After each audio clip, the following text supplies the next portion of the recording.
এক সিংহ তার গুহায় গভীর ঘুমে আচ্ছন্ন।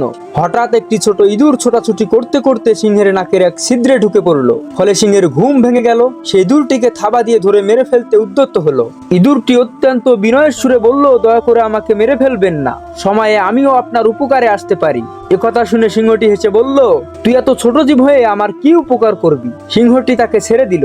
এর কিছুদিন পরের ঘটনা, সিংহটি একটি দড়ির শক্ত ফাঁদে আটকে গেল। ফাঁদে পড়ে সিংহটি ভীষণ গর্জন করতে লাগলো। গর্জন শুনে ইঁদুরটি দৌড়ে সেখানে গেল। সিংহের বিপদ দেখে সে তার কানের কাছে গিয়ে তাকে গর্জন করতে নিষেধ করলো, কারণ যারা ফাঁদ পেতে রেখেছে তারা গর্জন শুনে ছুটে আসতে পারে। ইঁদুরটি এবার তার কাজ শুরু করলো। সে তার দাঁত দিয়ে ফাঁদের দড়ি কাটতে শুরু করলো। অবশেষে সে সিংহকে ফাঁদ থেকে মুক্ত করলো।